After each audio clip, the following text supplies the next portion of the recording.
a second example of our law of sines with the side-side angle combination. I already put up here my assumption that two triangles exist, and I'm going to fill in my information for each triangle.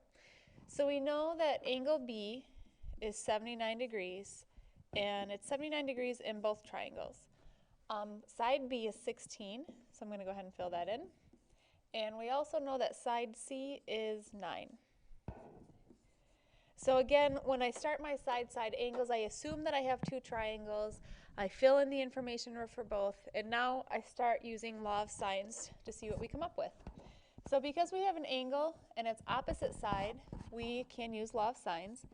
So sine of our angle 79 degrees over its opposite side of 16 is equal to sine of angle C, which is opposite of the other side we have. If I look over here, I need to do C with its side C of 9.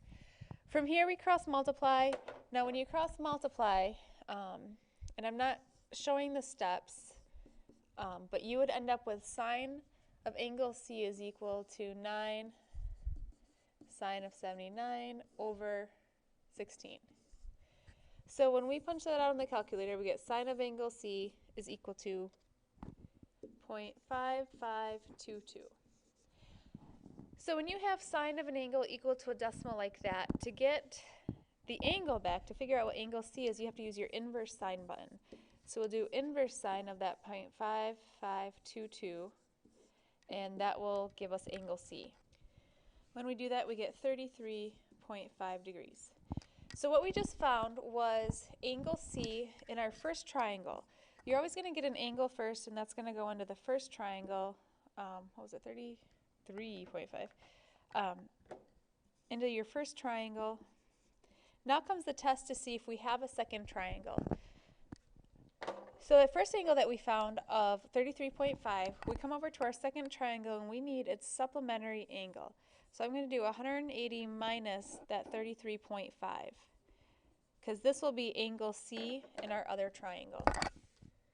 And when we do that, we get 146.5 degrees. So we have angle C is 146.5, angle B is 79. The question is, do we have any room for angle A to exist for the second triangle? Now if you add up the two angles you have, 146.5 plus the 79, you actually get 225.5 degrees, which is bigger than the 180 that we have for triangles. So because those two numbers add up to bigger than 180, there's no room for a third angle. That means that no second triangle exists. So I'm going to go ahead and cross that off because I know that that triangle does not exist.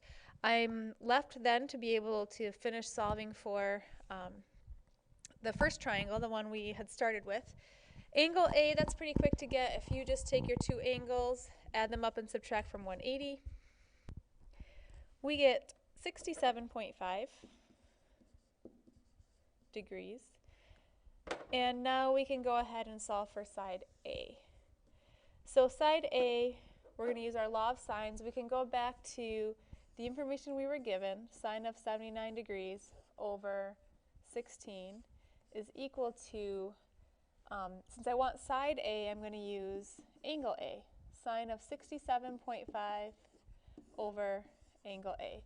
So if you do your cross multiplying, and again I'm skipping over showing this just for time's sake, we get A is equal to 16 times sine of 67.5 over sine of 79.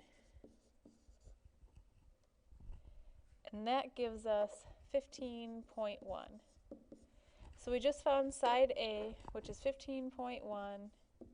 So this triangle only had one, or this side-side angle example only had one triangle. We did test for a second, but it didn't work out. So there's our missing, all the missing parts for that triangle.